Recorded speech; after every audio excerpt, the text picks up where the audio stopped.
"Father, there's someone under my mother's bed." The voice was thin, children's, innocent, but the weight of the words, that was an adult's. "My name doesn't matter. I have served at this church for years. I've heard many confessions, small sins, big sins, sins that burn the tongue of those who say them, but children's confessions, those always leave me silent, because children don't lie the same way as adults. They describe the world exactly as they see it, no filter, shameless, without fear of judgment, and when they say something impossible, usually it's because they saw something real. It was a Thursday, late afternoon. The light that entered through the church windows was already dead, filtered through glass, stained with dust and the blood of painted saints. The smell was always the same, old wax, damp wood, and that silence that weighs more than any sound. I was alone in the sacristy when I heard the confessional door open. Small steps, light, hesitant. It wasn't common. Generally, children are accompanied, but this one came alone. I heard the creaking of wood as she sat down,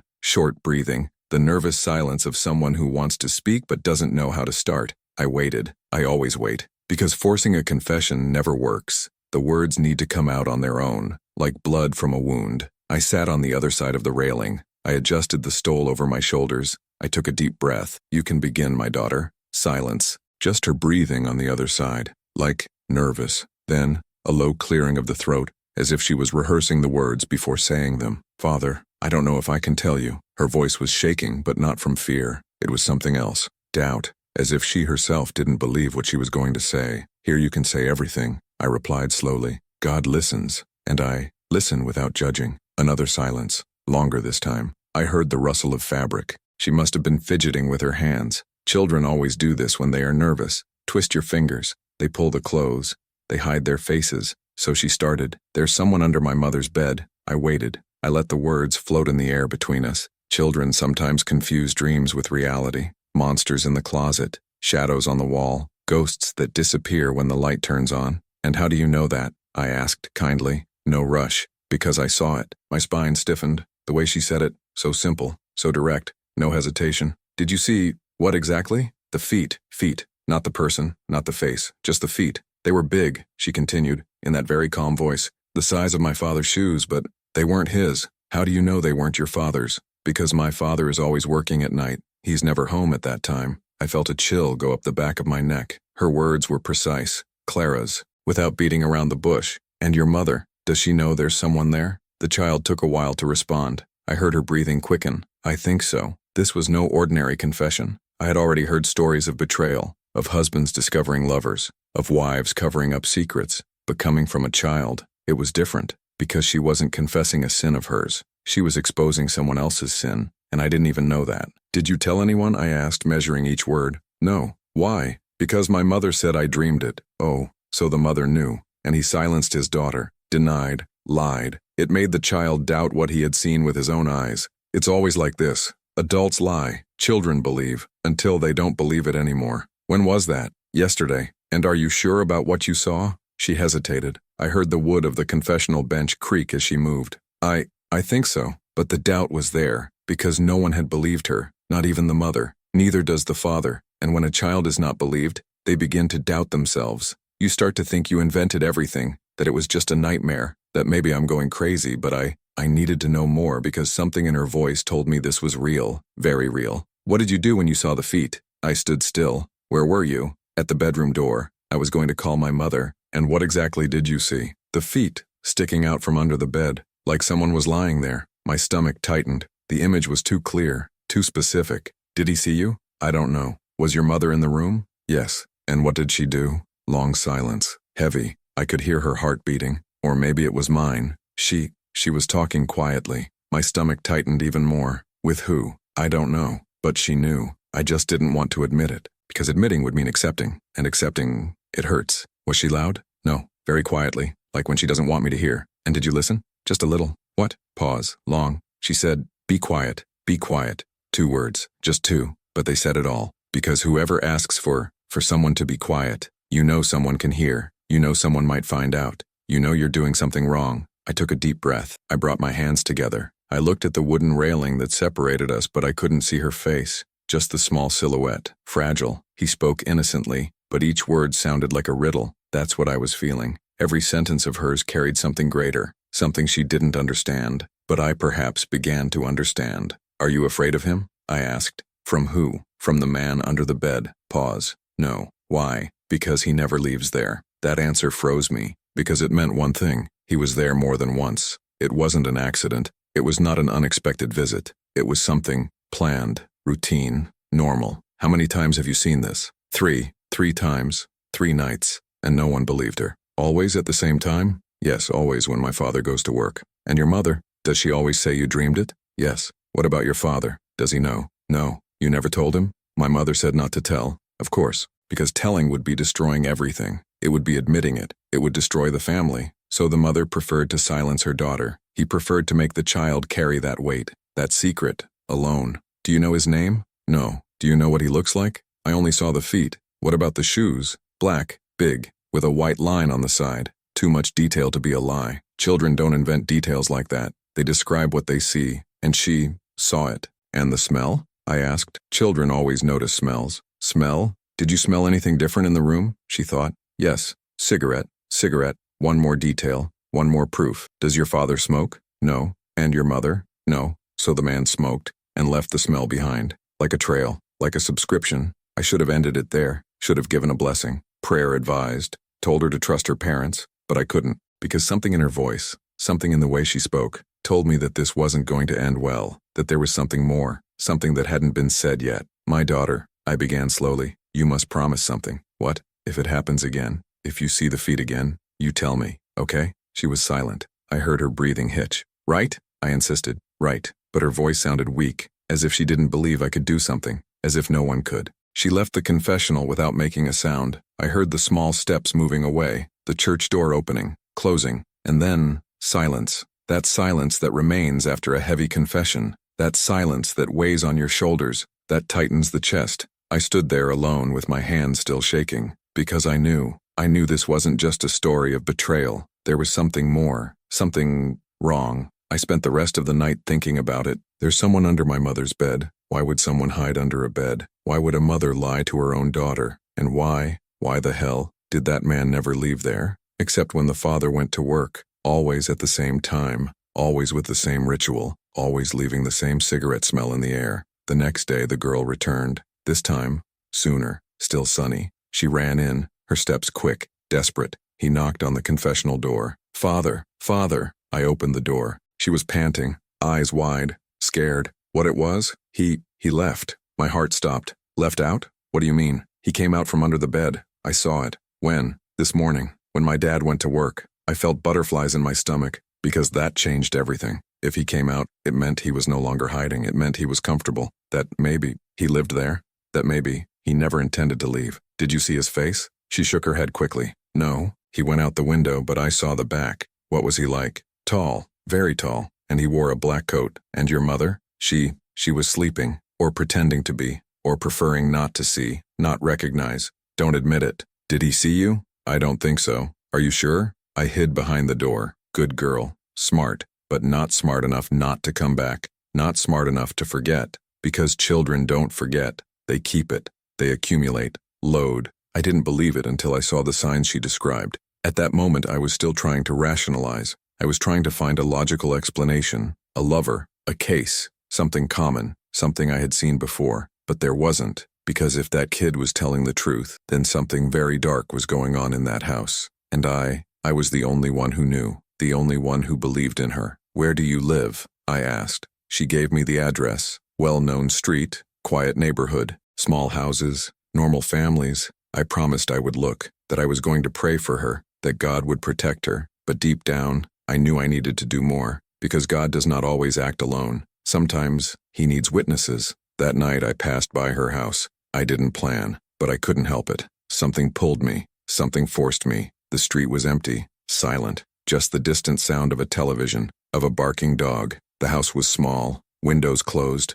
Curtains drawn. Faint light coming from inside. I stood on the sidewalk, observing, waiting, without knowing exactly what. And then, I saw it. The bedroom window. The same one the girl had described. Ajar. Just a crack. And in the crack, a shadow. High. Property. Looking out. Looking at the street. Looking at me. Since then, I have understood that some truths come from the mouths of those we least expect. That child was right. There was someone in that house. Someone who shouldn't be there. Someone who hid. Someone who waited. And the worst thing is that he knew someone was watching, because at that exact moment, the shadow turned its face, slowly, deliberately, and he looked directly at me. I felt my blood run cold, muscles lock up, breathing stops, and then the shadow retreated. He disappeared into the darkness of the room, as if it had never been there, as if I had imagined everything, but I didn't imagine it. I saw, just like the girl saw, and now he knew that I knew. I came home that night with my hands shaking.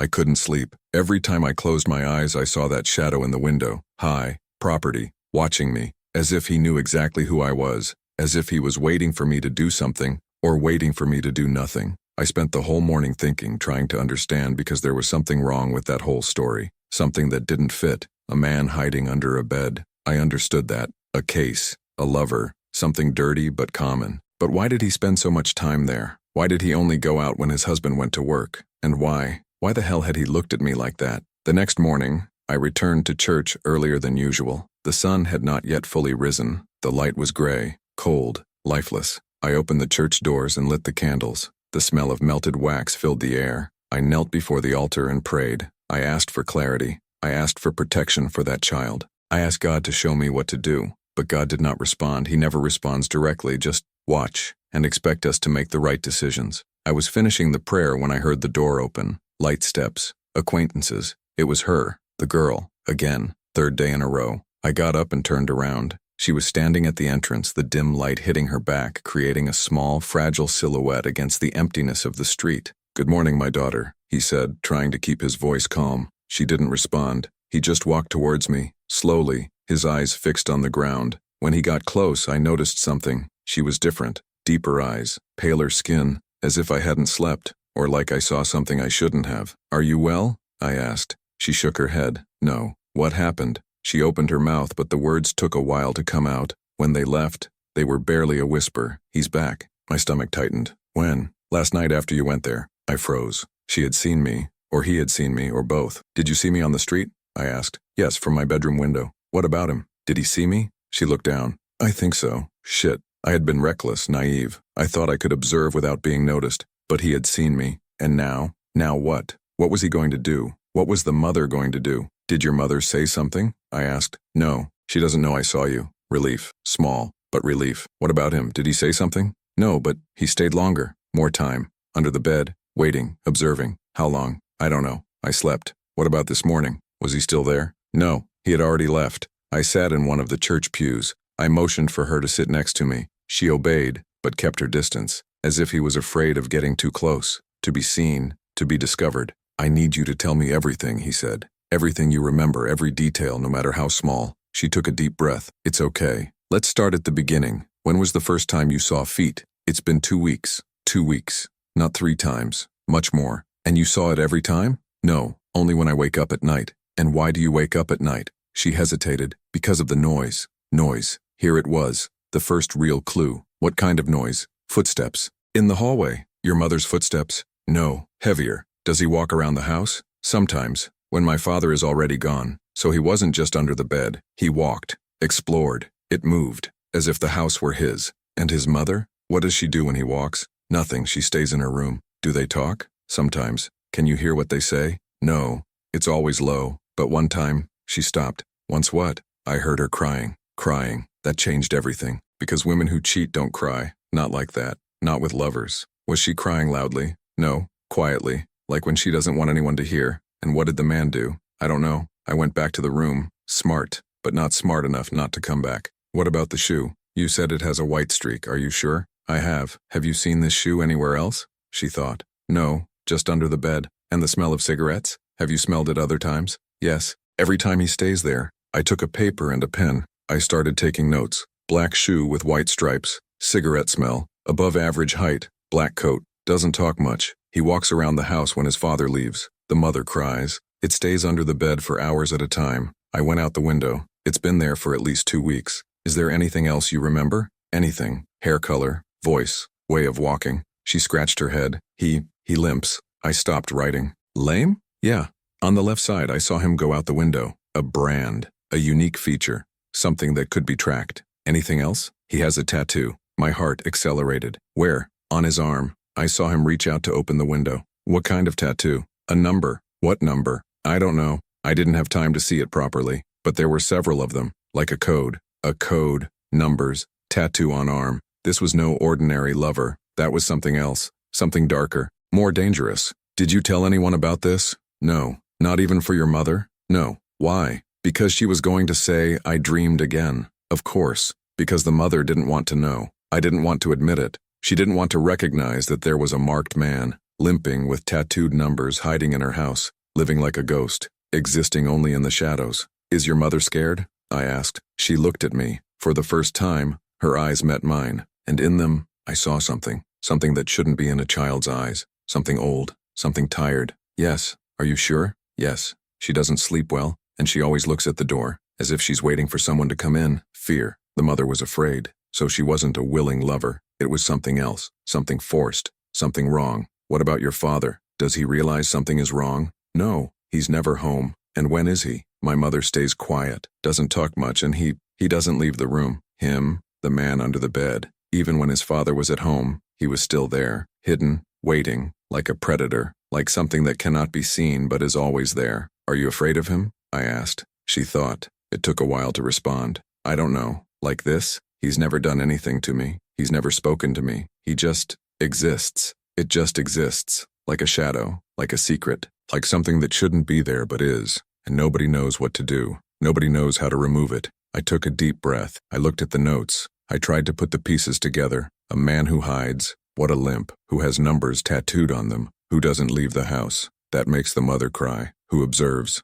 What a weight. Who knew I was on the street. Who looked at me directly. And then, I realized, he wasn't hiding from his husband. He was hiding from something else. From someone. Of something. And that family's house was his hiding place. My daughter, I began, choosing my words carefully. I need you to do something for me. What? When you get home today, I want you to look for something. What? Search the kitchen, the bathroom, anywhere he could have touched. Look for what? Marks, fingerprints, hairs, anything that proves he exists. She looked at me confused. But I already know it exists. I know, but I need proof. To show someone. To whom? I still don't know. She agreed. He got up. He started walking towards the door, but before leaving he turned around. Father, yes? What if he finds out I'm looking? The question froze me, because I hadn't thought about that. I hadn't thought about the danger. I hadn't thought that putting that child to investigate could be the worst decision I'd ever made. Then you stop, immediately, and come tell me. She nodded, and left. I stood there, alone, looking at the notes, trying to understand, trying to put the puzzle together, but parts were missing, lots of pieces, and I knew that if I didn't find them quickly, something bad was going to happen. That afternoon, I did something I had never done before. I called the police. I didn't give details. I didn't give names. I just asked if anyone was wanted. Someone dangerous. Someone who could be hiding. The officer on the other end of the line was direct. Father, there always is. Why? Just curious. Curiosity? Yes, he laughed. Priests are not curious, Father, and they have information. Did you see something? I hesitated. No, I just heard something. What? A confession? Silence on the other side. Then you know I can't help. Confessions are confidential. I know. Then why did you call? Because I need to know if I'm overreacting. Exaggerating what? To think something bad is going to happen. The policeman sighed. Father, something bad always happens. We only find out when it's too late. I hung up. He was right. I was alone in this. Alone with a secret that wasn't mine. Alone with a child who saw things that no one believed. Alone with an invisible man who existed only in the shadows. 2 days later, the girl returned. This time later, it was already dark. She ran in, without crashing, without asking for permission, just walked in, and when I saw her face, I knew something had happened. I found it. My heart raced. Found what? She opened her hand, and in it, a note. Small, needed, yellowish. I opened it, and I read it. It was just 3 words, handwritten, with shaky handwriting. Desperate. He doesn't leave. I looked at the note. The letters trembled. Not because the paper was moving, but because my hands were. He doesn't leave. 3 words that changed everything, because it wasn't about hiding anymore. It was about not being able to leave, about being trapped, or about choosing to stay. Where did you find this? I asked. The girl pointed down. Under the bed, on the side he's on. Did your mom see you taking it? No, she was in the bathroom. And him? Was he there? She shook her head. No, he only comes back at night. I turned the paper over. On the back, more words. This time another handwriting. Firmer, more controlled. I can't. Just that. I can't. reply to mother's note, as if she had asked for something, as if he had begged, and he refused. Is there more? I asked. But what? More tickets, more papers, anything. She reached into her pocket. He took out another piece of paper, minor, torn at the edge. I got, Lee. They are looking. My blood ran cold. They, not him, not her. They, plural, more than one person, more than one problem. Do you know who they are? I asked. She shook her head. But my mother knows. How do you know? Because after she read that paper, she locked all the doors, all doors, during the day, when her husband wasn't there, when only she and her daughter should be at home. But they were not alone. They never were, because he was there, always, hidden, waiting, running away. Is your mother acting strange? Yes, as, she looks out the window all the time, and she won't let me go out alone. What about your father? Did he notice? No, he thinks it's because of the robberies in the neighborhood. Assaults? Perfect excuse. Acceptable fear. Fear that does not arouse suspicion. But it wasn't about robberies. It was about something much worse. Something that made a man live under a bed for weeks.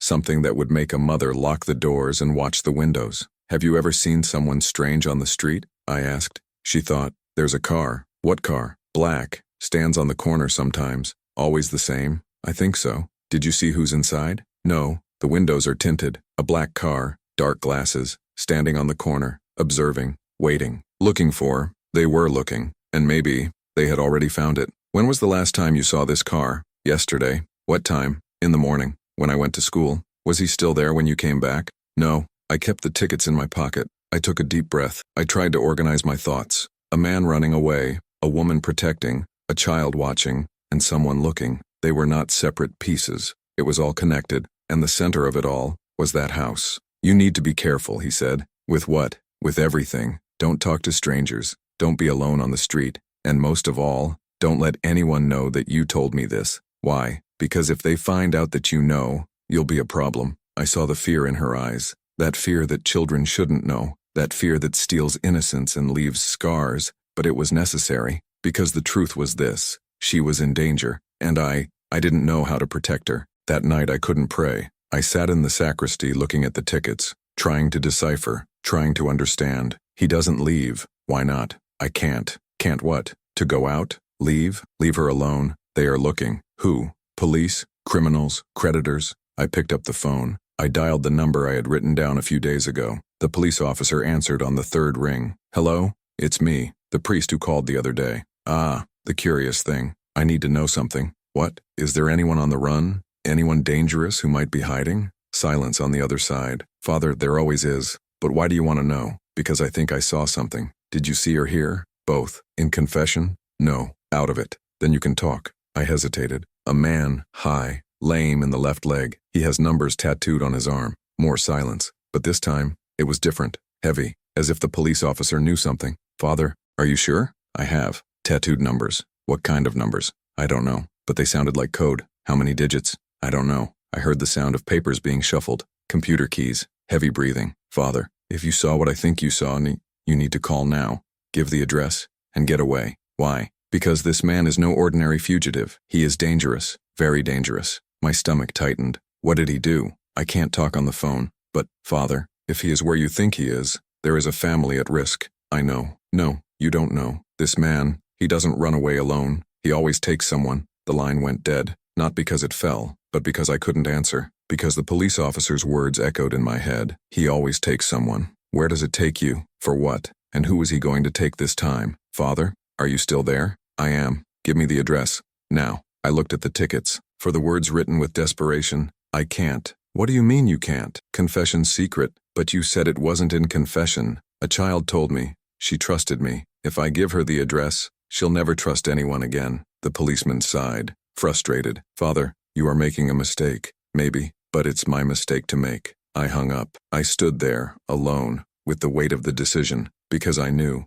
I should have given the address. I knew I should have called the police, but something stopped me. Something bigger than logic, bigger than security. It was that child's confidence. The only person who had believed her was me. What if I betrayed her? If I broke that bond, what would be left? But what if the police officer was right? What if that man was really dangerous? What if he hurt someone? And if I closed my eyes? I took a deep breath, and then I decided. I went to the house. Again. But this time, I wasn't just going to watch. I was going to go in. I was going to talk to my mother. I would understand what the hell was going on. The next day, I waited until mid-afternoon, time when the father would be working, time when the girl would be at school, time when only his mother and him would be home. I walked to the street. The sun was strong, warm, different from last time. I passed by the place where the black car had been, empty, no signal. I arrived at the house, door closed, curtains drawn, silence. I climbed the 3 steps to the entrance. I knocked on the door. Light, educated. I waited, nothing. I knocked again, stronger. I heard footsteps, slow, hesitant. The door opened, just a crack, and there she was, the girl's mother, tired face, sunken eyes, hair tied up anyway. She looked at me without understanding. Yes, good morning. My name is Father, I began. She cut me off. I know who you are. It stopped. He looked at me. What do you want? There was no hostility in the voice, just tiredness, resignation, as if he already knew why I was there, as if he was already waiting. I need to talk to you, ma'am. On? About your daughter. Her face hardened. My daughter is fine. I know, but she told me some things. The silence that followed was long, heavy. She looked back, into the house, as if checking something. Somebody. Then he looked back at me. You shouldn't be here. I know. Then why are you? Because I think you need help. She let out a laugh. Dry. No humor. Help. You think you can help. It wasn't a question. It was an observation, a disbelief. I can try. It cannot. Why? She leaned forward. He lowered his voice and whispered, because if you try, he'll know. Him. Always him. The invisible man. The ghost under the bed. Is he here? I asked. She didn't respond, but her eyes said it all. Yes, he was. At that exact moment. Listening. Waiting. Knowing. He won't let you out? I asked. She shook her head. He leaves nothing. And your husband? He doesn't know. How does he not know? Because I don't let him know. Why? She looked at me, and for the first time, I saw tears. Because if he knows, he'll die. The words hit me like a punch. He will die. Not maybe. It can't be. Go. Certainty. As if she had already seen it. As if I already knew. Who is this man? I asked. She looked back again, then for me, and whispered, someone who can't be found, and who won't go away. Someone who can't be found and who won't go away. Her words hung in the air. I wanted to ask more. I wanted to understand. But before I could open my mouth, I heard something. A noise. Coming from inside the house. A creak. Wood under weight. Someone moving. The mother looked back quickly. Her face paled. Mister, you have to go. But now. She started to close the door. I put my hand on the wood. I held on. Please, let me help. She looked at me, and in her eyes I saw something I will never forget. It wasn't fear. It was acceptance. The acceptance of someone who has already given up. There's no help, Father. There's just coexistence. And he closed the door. I stood there standing at the entrance listening to my own heartbeat. Should have left. I should have respected it. But I couldn't, because something in that house was wrong. Very wrong. I went down the steps. I walked to the side of the house, where the bedroom window was, the same window that had seen the shadow. The curtains were closed, but there was a silver lining. Small. Enough. I got closer. Slowly. Silent. I leaned against the wall. I looked, and what I saw froze my blood. The room was empty. Unmade bed. Clothes on the floor. But there was no one.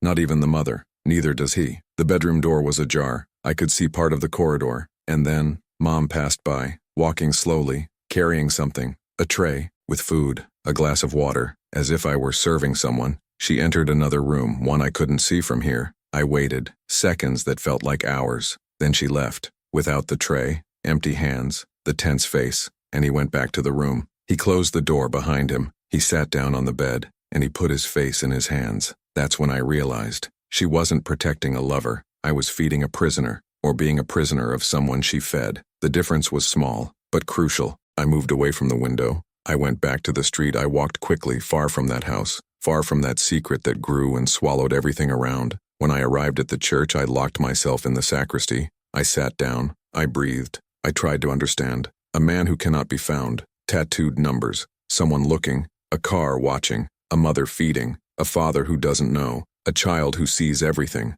Pieces of a puzzle that formed a horrible image. And then, the sacristy door opened. I didn't knock. I didn't ask for permission. It just opened. I got up, scared, and there, she was, the girl. But I wasn't alone. Next to her, her mother. We need to talk, said the mother. Her voice was firm now, different, as if he had made a decision. You shouldn't, I began. I know, but I have no choice. If I don't speak now, it will be too late. I closed the door. I indicated the chairs. They sat down, the girl next to her mother, holding her hand, squeezing, as if trying to exert force or receive. I sat in front of them. I waited. The mother took a deep breath. My daughter told me she spoke to you. Yes, And he told me that you came to the house. Yes. Then you already know. I know there's someone there, but I don't know who or why. She looked at her daughter. Then for me, he's my brother. The words fell like stones. Brother, not lover, not strange. Brother. Your brother? I repeated, trying to process. Yes. And why is he hiding in your house? She closed her eyes. Because if he leaves,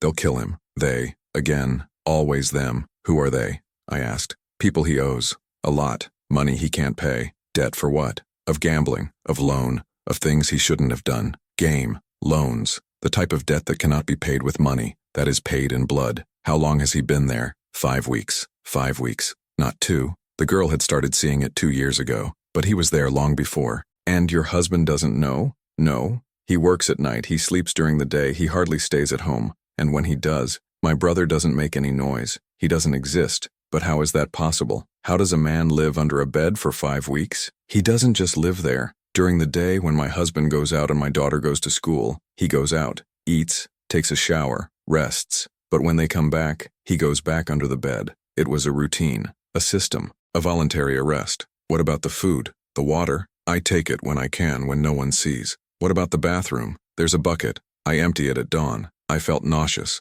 not because of the situation, but for her humanity, for degradation, for everything it represented. A man reduced to a hidden animal, a woman reduced to prison, a child reduced to silent witness. Why doesn't he go away? Somewhere else? Because they're looking, watching. The car my daughter saw isn't the only one. There are more, at other times. They know it's somewhere around here, they just don't know where. What if they find out? She looked at me, and the answer was in her eyes. Death, for him, for her, maybe for everyone. What about the tattooed numbers? I asked. My daughter saw it. The mother nodded. It's the prison number. He was in prison for 3 years. He got out 6 months ago. Arrested for what? Assault. Assault. Bad things. What about the debt? It was from inside. He bet. He lost. He promised to pay when he got out. No paid. So that was it. An ex-convict, owing to dangerous people, hiding in his sister's house, living like a ghost, waiting, what? For the debt to disappear? That creditors would forget? No. People like that don't forget.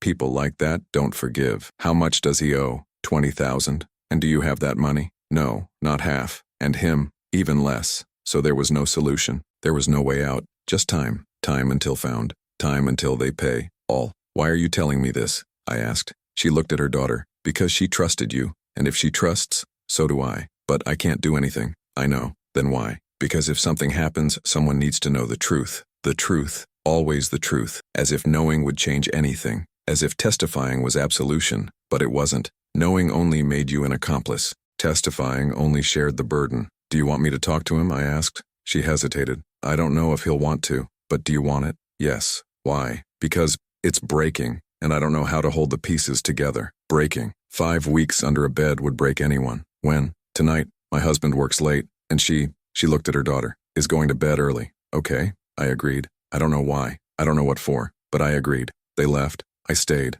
Alone. With the weight of what he was about to do. Because it wasn't just about hearing another confession, it was entering a house. Meet a hidden man. Looking into the eyes of someone who lived as if they were dead. And the worst part, knowing that there was nothing I could do to change the ending. Night came. I walked to the house. Empty street. Silent. No black cars. No strange lights. Just darkness. And the sound of my footsteps. I climbed the steps. The door opened before I knocked. The mother. Tense face. Come in. Quick. I entered. She closed the door. Locked. Twice. He's in his room, he said. I followed her down the hall. Peeled walls. Smell of mold and despair. We arrived at the bedroom door. She stopped. He's not well. Like this? Mentally. He talks to himself sometimes. And he doesn't move for hours. 5 weeks like this. Of course he wasn't well. Do you want me to go alone? She waved. It is better. And he opened the door. The room was dark. Just a faint light coming from the street. I entered. The door closed behind me. I stood still, waiting for my eyes to get used to it. And then, I saw it. The bed, and underneath her feet, exactly as the girl had described. Big ones. Black shoe with white stripes. I know you're there, said a voice. Hoarse, tired, coming from under the bed. You can talk.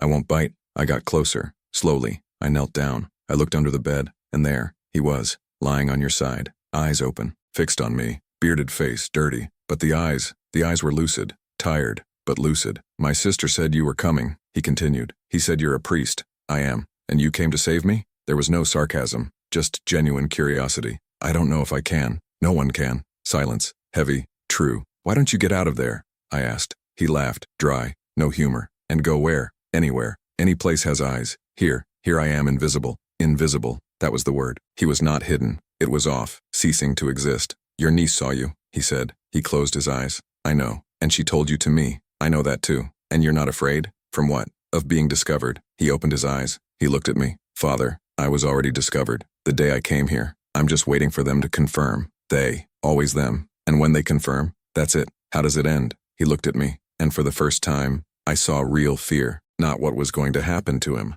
Of what was going to happen to her. With the sister. They won't kill me quickly, he said. They're going to do it slowly, in front of her, so she can learn. Learn what? That hiding has a price. I felt the air disappear from my lungs, because it wasn't just about him. It never was. It was about her, the sister. The punishment would not be his alone. It would be shared. And you're going to let me. I have no choice. There always is. No, Father, not always. He moved. He started to get out from under the bed, slowly, with difficulty, left leg dragging, the mark of someone with a limp. When he stood up, I realized it was bigger than I imagined, stronger, but bent, as if the invisible weight was pushing him to the ground. He walked to the window. He looked through the crack in the curtain, checking, always checking. They come here every day, he said. Different schedules, different cars, but always the same faces. Do you recognize them? All. From where? From jail. They were his partners. Partners. Not creditors. Partners. Whose partners? I asked. He turned around. He looked at me. From the guy I turned it in.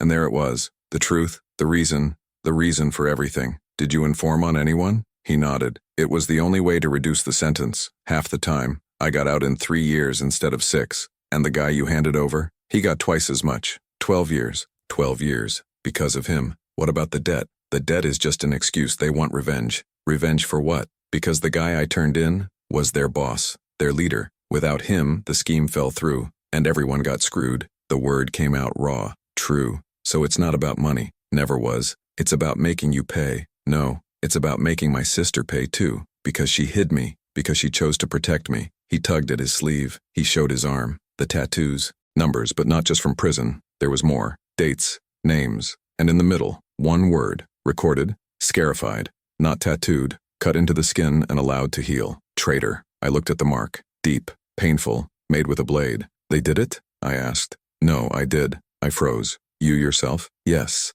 On the last day before leaving. Because I knew I would carry this for the rest of my life. So I marked it. So I would never forget what I am. What he was. A traitor. Not in the eyes of God, but in the eyes of the men who now hunted him. And do you regret it? He looked at me. Of having snitched? No. The guy deserved it. He killed people. He destroyed families. He was a monster. Pause. But putting my sister in the middle of it, every day, I saw the guilt in his eyes. Real, deep, corrosive. She didn't need to hide from me, he continued. I asked her not to do it. I said I would find a way. But she said that family doesn't abandon family. He let out a bitter laugh. Family does not abandon, but it destroys. I sat down on the bed. The mattress sank. Spent. Old. Like everything in that house. Do you have a plan?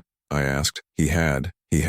I was going to leave. Face it. Let them get me away from here, away from her. And what changed? The girl, your niece. What does she have to do with her? She started to see, to understand. And I can't let her see what's going to happen to me. He looked down. For your own feet, she's seen too much, things children shouldn't see. I can't let her see the end. He spoke innocently, but each word sounded like a riddle. That's what I thought when the girl told me for the first time. But now I understood. They weren't riddles. They were pieces of a truth that she couldn't organize. Pieces that, together, formed this horror. So what are you going to do? I asked. He returned to the bed. He looked down at her, to the space where he had lived as a ghost for 5 weeks. I'll wait for her to sleep and I'll leave. Leave where? To the only place that matters. I didn't need to ask. I knew. He was going to turn himself in. No to the police, but to them. When? Today, tonight, in a few hours. And your sister knows? No, and she can't know. If she knows, she'll try to stop me. Of course I would, because that's what brothers do.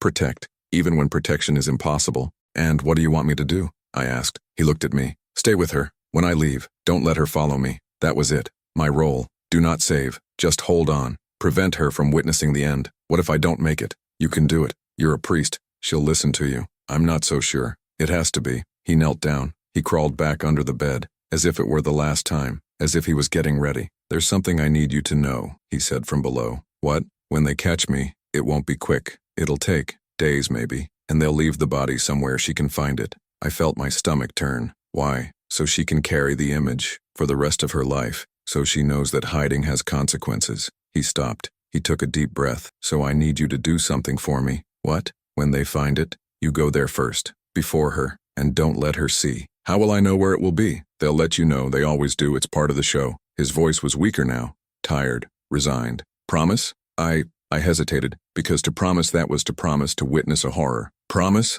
insisted. "I promise." Silence, far away, and then he spoke again, but this time the voice was different, lower, almost a whisper. "Father, do you think God forgives traitors?" The question hit me, because she was sincere, desperate. "God forgives all who repent," I replied, "but I don't regret snitching." "So what do you regret?" "To have survived." Survived, not prison, but the denunciation, because surviving meant being here, in this room, under this bed, dragging your sister into the same hole. "Do you believe in hell?" he asked. "Yes, I'm already in it." I didn't argue, because he was right. 5 weeks under a bed, living like an animal, waiting for death. This was not purgatory, it was hell. Early, I got up. Walked to the door. Before leaving, I looked back. To bed, for feet still visible. "When are you going to leave?" I asked. "Midnight." "Why midnight?" "Because that's when the devil works." There was no humor, just fact. I opened the door. I left. The mother was in the hallway, waiting. "And there?" he asked. "He's going out tonight." Her face paled. "No, he's already decided. I won't let you. He asked me to hold you." She looked at me, betrayed, furious. "You have no right." "I know, but he asked me, and I promised." Tears started to flow. "He's my brother. I know. I can't let him die. He's already dead. 5 weeks ago." The words came out harsh, true, cruel. She collapsed. He sat down on the floor, covered his face, and cried. That cry that comes from a deep place, where impotence lives, the defeat. I knelt down beside her. I placed my hand on his shoulder. "He's doing this for you," he said. "To protect you. I don't want protection. I want my brother. He knows. But sometimes love is letting go." She looked at me, red eyes, swollen. "You don't understand." "I understand more than you know." Lie. I didn't understand anything. I had never lost anyone like that. I had never held someone back who wanted to save another. But I needed to say something, anything. I helped her get up. I took her to the living room. I sat her on the sofa. "I'll stay here," he said, "until he leaves. And then, afterwards, you'll need to be strong. For your daughter." She looked down the hall, where the girl slept. "She can't know. She already knows. Not everything, but she knows enough." How do I explain? Don't explain. Just hold it. That was all I could say, because there was no explanation. There were no right words, just time and pain. I sat down next to her. We wait, in silence. The clock on the wall ticked the minutes. Every second weighed heavily. At 11:45 p.m. I heard it. Steps, coming from the room. He was leaving. The mother heard it too. He tried to get up. I held his arm. "No, let go of me," he asked. She stopped resisting, but her body was shaking. The footsteps approached. He appeared at the entrance to the room, even louder in the light, even more real. He looked at me, then for her. "Sorry," he said. That was all. He walked to the door, opened. He looked outside, checking, always checking. Then he left. The door remained open, the cold wind coming in, and he disappeared into the darkness. The mother collapsed again. I held it, because that's what I promised. But inside, it was broken too, because he knew. I knew that man was going to his own end, and that there was nothing we could do, except wait, and pray, and carry the weight of having left. 3 days. That's how long it took. 3 days of silence, waiting, on vigil. The mother didn't leave the house, didn't answer the phone. I didn't open the curtains, just waited, like someone waiting for a diagnosis, like someone waiting for death to arrive. I went back there every day. He knocked on the door. She opened it. He looked at me, waiting for me to bring news. But I had nothing, just presence, and prayers that sounded empty even to me. The girl continued going to school, as if nothing had happened. But I saw it. I saw it in her eyes. That weight that children shouldn't carry, that awareness that something terrible was coming, and no one could stop it. On the 3rd day, the phone rang. It was 6 in the morning. It was still dark. I was in church when I heard it. The ringing echoing off the empty walls. Answered. It was the mother. Her voice, broken, destroyed. They called. That was all she said. I didn't need to say more. I got dressed quickly. I took the car. I drove to the address she gave me.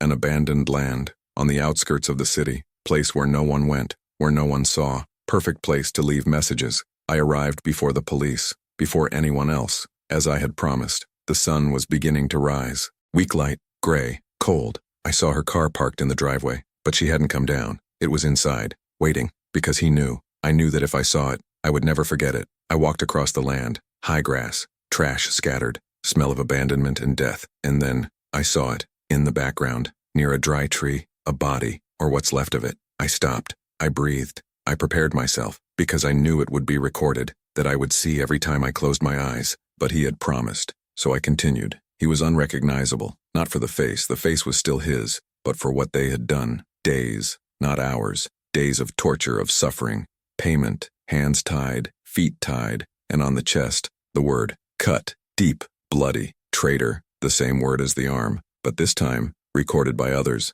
as a signature, as a reminder, as a warning. I turned around. I went back to her car. I knocked on the glass. She opened it. He looked at me, waiting for me to say everything was fine, that it was someone else, that it was a mistake, but it wasn't. Was it him? He asked, even though I already know. It was. How is he? Dead. I know it's dead, but how? I hesitated. You don't need to know. I do. No need. I'm his sister. Her voice rose, desperate. I have a right to know, but she hadn't, because knowing would destroy what was left of her. He didn't suffer. I lied. Fast? Yes. Another lie, but necessary, because the truth was that he had suffered every second of it, every minute, every hour, and they had made sure it was like that. She collapsed. He slammed his hands on the steering wheel. He shouted, that scream that comes from a place where there are no words, just pain, pure, absolute, irreparable. I stayed there, holding, because that's what I promised, to hold, until the end. The police arrived. Questions, declarations, investigation that would lead to nothing, because everyone knew. They knew who had done it. They knew why, but no one would talk. No one was going to testify, because people like that don't leave witnesses alive. They took the body, covered, anonymous, one more number, one more statistic, another traitor who paid. The mother didn't want to see. I thanked him for that, because if she did, it wouldn't be his sister. He was going to be the monster they made him. We're back. I drove, she in the passenger seat, in silence. That silence that comes after the storm, when there's nothing left, just wreckage, and the certainty that nothing will be the same again. We arrived at the house. The girl was at the window, waiting. When he saw his mother, he knew. Children always know. They don't need words, they just look, and they understand. The mother entered. He hugged his daughter, and cried. That never-ending cry. That has no consolation. That just waits to get tired. I stayed at the door, observing, not knowing whether to enter or leave, but the girl looked at me, and he made a sign. Between. I entered. I closed the door. I sat with them, and we stayed there, the three, in silence, because there was nothing to say, nothing that relieved, nothing that would cure, just presence, and time, a long time. Days later, they held the funeral, closed coffin, few people, close family only, and me. The girl didn't want to go. He said he didn't want to remember him like that, dead, buried. He preferred to remember his feet, black shoes with white stripes, from the hoarse voice coming from under the bed, from that time when he was still human. He was still an uncle. The mother never spoke about it again. He locked the room. He never went in there again. The husband asked why. She said it was painful, that his brother had died, that I didn't want to remember. He accepted, because sometimes husbands prefer not to know. They prefer to believe. They prefer the lie that protects. But the girl, she knew. I knew everything, from the feet, from waiting, from fear, from the escape, from the end, and carried it, alone, because I couldn't tell. I couldn't share it. Just upload. She returned to the confessional weeks later, sat down. He took a deep breath and he said, Father, he's gone. I know, my daughter. Is he at peace? Long pause. I think so. Do you believe that? I need to believe. She was silent. Then he asked. The question I knew was coming. The question that had no right answer. Was it my fault? No. But I told you. If I hadn't told you, he would still be alive, or your mother would be dead. It was true. Cruel, but true. Because if I hadn't intervened, if I hadn't gone there, maybe he never would have left, maybe he would have stayed, and maybe they would have invaded and killed everyone. Mother, father, daughter. There was no way of knowing. Father, do truths hurt? He asked. They hurt. Then why do we need to tell? Because lies hurt more, just slowly and for longer. She waved. He got up. Before leaving, he turned around. Thank you for believing in me. I will always believe, even when no one else believes, especially when no one else believes. She smiled, small, sad, but he smiled, and left. I never saw her in the confessional again, but I saw it in church, every Sunday, sitting next to her mother, quiet, observing, remembering, loading, growing up with that weight, that secret, that truth that no one but us knew. Since then, I have understood that some truths come from the mouths of those we least expect. The girl had seen what no one else saw, he had told what no one else believed, and because of that truth told by a child, a man chose to die to protect the one he loved. I don't know if I did it right. I don't know if I should have called the police. I don't know if I should have stopped him from leaving. I don't know if I should have told my husband everything. I don't know anything. I just know that that family continues to live. It continues to exist. Keep loading. And I keep hearing confessions. Small sins, big sins, sins that burn, but none like that. None that started with a child saying, "Father, there's someone under my mother's bed," because that wasn't just a confession. It was a warning, a cry for help, a silent scream from someone who saw the invisible, and that needed someone to believe. I believe edited, and because I believed, I carried it. I still carry it today, because confession secrets don't die. They live, in the silence, in the shadows, in the memory of those who heard it. Sometimes I still pass by the house. The bedroom window remains closed, the curtains drawn, as if there was still someone there, hidden, waiting, existing only for those who know where to look. But there is no one, just absence, and the echo of footsteps that can no longer be heard, from a hoarse voice that no longer speaks, of feet that no longer hide. And the girl, she grew up. Keep loading, but learn to live with the weight, like all of us, like me, because truths weigh, but lies crush. That night I closed the confessional door, but the words still haunt me to this day. Not his, but hers, from the child who saw it. That counted, who trusted, and it showed me that sometimes the greatest truths come from the smallest eyes. Eyes that see what adults ignore, who see what adults deny, who reveal what adults hide. And I heard, I believed, and I loaded it, as I still carry it. As always, I will carry it, because some confessions don't end. They just remain.